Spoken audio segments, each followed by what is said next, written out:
بسم اللہ الرحمن الرحیم۔ السلام علیکم ناظرین، آج یوکرائن اور روس کی جنگ کا چھٹا دن ہے۔ آج صبح جب مذاکرات ہوئے روس کے وقت کے مطابق اور یوکرائن کے وقت کے مطابق، تو 5 گھنٹے مذاکرات جاری رہے، لیکن وہ بے نتیجہ نکلے اور یہ پہلا دور جو ہے ختم ہو گیا۔ یہ بیلاروس کی سرحد کے اوپر یہ مذاکرات کا ارینجمنٹ ہوا تھا، لیکن یہ بے نتیجہ نکلے اور دونوں فوجیں جو ہیں اس پہ رضامند نہیں، جنگ بندی پہ رضامند نہیں ہو سکی۔ امید یہ ہے کہ دوسرے دور کے اندر کچھ پیش رفت ہوگی، لیکن ابھی جو حالات ہیں وہ بدستور جو ان سے ہیں وہ خرابی کی طرف جا رہے ہیں۔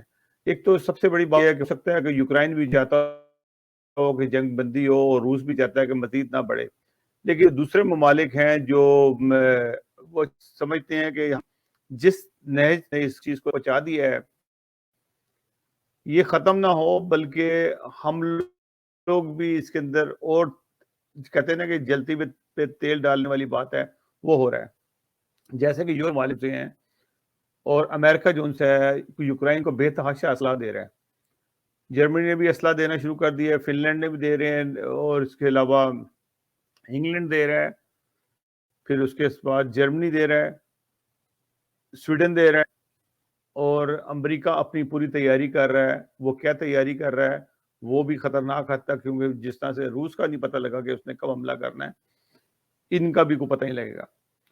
ادھر روس کے پہ کہ بیلاروس جو ان سے ہے وہ اس جنگ کے اندر برابر کے شریک ہے۔ چیچنیا پہ پہلے بھی الزامات ہے، بلکہ یہ بھی ان کا دعویٰ کہ ہم نے چیچنیا کا ایک جنرل کو بھی مار دیا ہے۔ تو یہ جب صورتحال بن جاتی ہے، کیونکہ جو ہوتے ہیں حمایتی جو ان سے ہوتے ہیں، جیسے کہ کسی کی لڑائی ہو رہی ہو تو دونوں طرف کے حمایتی جو ان سے ہیں وہ مزہ لینے کے لیے بھی بعض دفعہ دونوں کو بھڑکاتے ہیں۔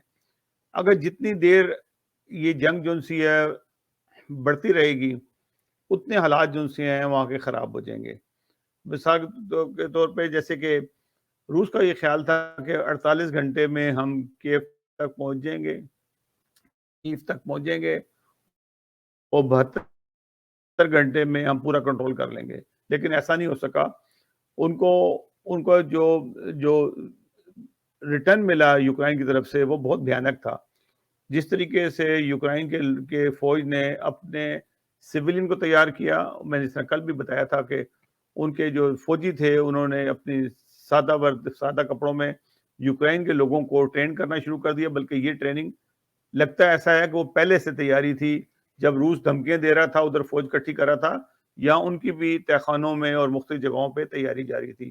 نہیں تو اتنی جلدی جو ان سی ہے کوئی تیاری ہو نہیں سکتی، ممکن نظر نہیں آتا۔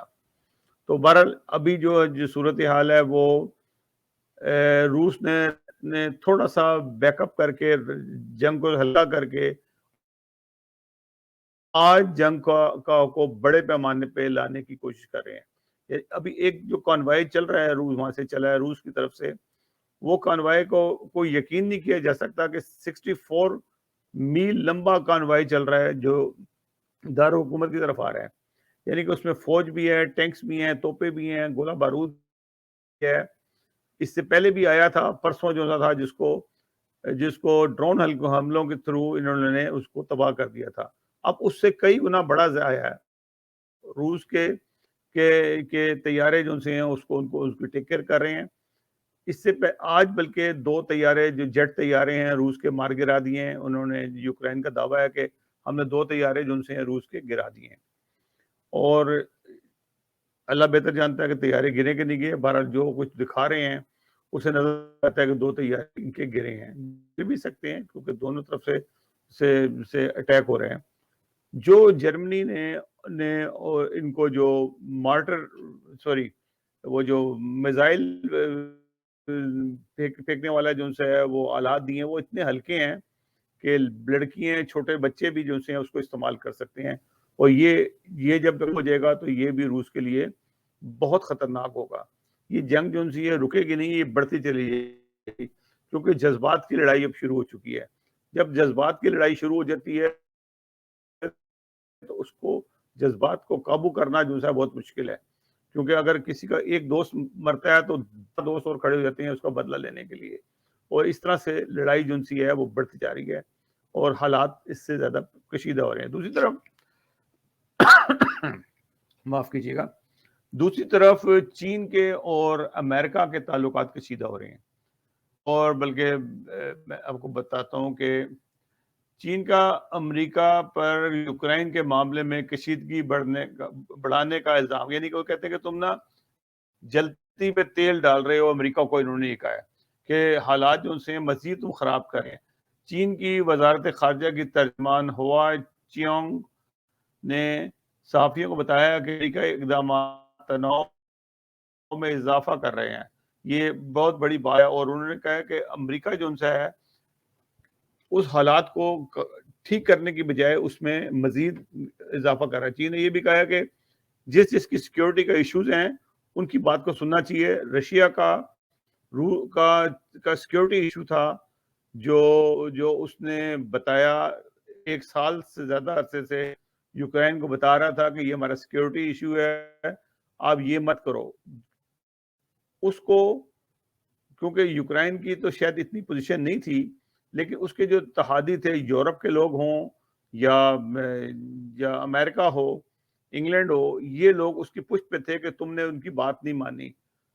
اگر دیکھا جائے تو یہ جتنی بھی ہلاکتیں اور جتنی خون ریزی ہوئی ہے اس کے پیچھے یورپ، انگلینڈ اور امریکہ شامل ہیں، جنہوں نے یوکرائن کو بھڑکائے رکھا. اگر تو یوکرائن کو چاہیے تھا کہ اپنے ساتھ والے پڑوس کے اگر مل کے چلتا اور جب تم نے ایٹمی سسٹم ختم کر دیا تو پھر آپ کو نیٹو لانے کی وہاں مصیبت کیا تھی، کہ ضرورت کیا تھی؟ اگر نیٹو آپ نے لانی تھی تو مطلب ہے کہ آپ روس کو اعتماد میں لیتے. روس کہتا ہے کہ نہیں لے کے آؤ، کوئی ضرورت نہیں ہے، یہ ہمارے درمیان ایک فساد پیدا کرے گی. لیکن یہ نہیں مانا، اور کیونکہ امریکہ کی پشت پہ تھا، اور جو یوکرائن کے صدر نے بلکہ یہ کہا بھی تھا کہ آپ کہاں گئے ہمیں چھوڑ کے. تو یہ حالات ہمیشہ سے امریکہ کے رہے ہیں کہ امریکہ وعدے بھی کرتا ہے اور پھنساتا بھی ہے. ایسٹ پاکستان ہمارا جب گیا تھا، امریکن بیڑا آ رہا تھا اور ہم نے انتظار میں تھے کہ بس ابھی بچا لے گا، اور وہ وہیں گھومتا رہا، اور جب پورا قبضہ ہو گیا تو وہیں سے مڑ کے واپس چلا گیا. تو یہی حالات رہے ہیں. لیکن یہاں کی صورتحال تھوڑی سی مختلف ہے کہ ان کو پھنسا بھی دیا ہے، اور یہ ایک بڑی جنگ کی تیاری میں ہے. امریکہ کیونکہ اتنا دور بیٹھا ہوا ہے، وہ سمجھتا ہے کہ وہاں تک مجھے کوئی نقصان پہنچانے والا نہیں ہے. روس کی بھی جو رینج ہوگی وہ یورپ تک ہوگی، اور یورپ کو مجھے نہیں سمجھ آتی کیوں مروانا چاہتا ہے کہ روس کے ہاتھوں. اگر تو یہ حالات بگڑ گئے، اگر کوئی جذباتی ملک جو سا یورپ کا اس جنگ کے اندر کود پڑا تو حالات بہت بدتر ہو جائیں گے. اور یہ ایک دم سے، کیونکہ روس نے وارننگ دی ہوئی ہے، اگر کسی نے بھی ایسی حرکت کی، کسی ملک نے بھی حرکت کی اور وہاں پہ دخل اندازی کی ہماری جنگ کے اندر دونوں کے علاوہ، تو میں وہ حشر کروں گا کہ اس سے پہلے کبھی تم نے سوچا بھی نہیں ہوگا. تو یہ حالات جو ان سے ہیں بگڑتے چلے جا رہے ہیں، اور اگر یہ لمبا ہوتا گیا تو لوگوں کے جذبات اور بڑھیں گے، اور لوگ اس کے اندر شامل ہونے کی کوشش کریں گے. کسی نہ کسی کنٹری سے لوگ آئیں گے، اور کہیں نہیں ہوں گے تو اسرائیل سے آئیں گے، کیونکہ جوز جو لوگ ہیں وہ یوکرائن میں موجود ہیں. ڈیفینیٹلی اسرائیل سے یا دوسری اور ملکوں سے، امریکہ سے، یورپ سے لوگ مدد کے لیے آئیں گے. یہ ایک جذباتی معاملہ ہوتا ہے مذہبی طور پہ بھی، کہ وہ تھوڑے سے لوگ ہیں وہ مر رہے ہیں تو ان کو بچانے کے لیے وہ آئیں گے. تو اس کو بڑھاوا نہیں دینا چاہیے، جنگ کو جلد سے جلد ختم کرنا چاہیے، نہیں تو عالمی امن کے لیے بہت بڑا خطرہ ہو جائے گا، اور اتنا بڑا خطرہ ہو جائے گا جس کو سنبھالنا مشکل ہو جائے گا. اور جس طرح سے روس نے دھمکی دی ہے کہ ہم جو سے جوہری ہتھیاروں والی جو فوج ہے اس کو کہتے تیار رہو، اور وہ تیار ہیں جنگ کے لیے. اگر کسی نے بیوقوفی سے یا ان کے کہنے پہ جذبات میں آ کے کوئی روس کا بڑا نقصان ہو گیا اور انہوں نے چلا دیا، تو یہ چیز جو سی ہے حالات قابو سے باہر ہو جائیں گے. ناظرین، اس دعا کے ساتھ کہ اللہ تعالیٰ اس دنیا کو محفوظ رکھے. یہ دنیا بڑی خوبصورت ہے. آگے ہمیں اس پچھلی صدی میں 2 جنگیں جو سی ہیں ہم نے دیکھی، جس میں کروڑوں لوگ جو سے مر گئے، اور آج تک اس کے اثرات جو سے ہیں وہ موجود ہیں. ناظرین، اگلے پروگرام تک کے لیے اجازت دیجیے گا. اللہ حافظ. ناصر، ہمارا پروگرام پسند ہے تو ہمارے چینل کو سبسکرائب ضرور کیجیے گا. اللہ حافظ.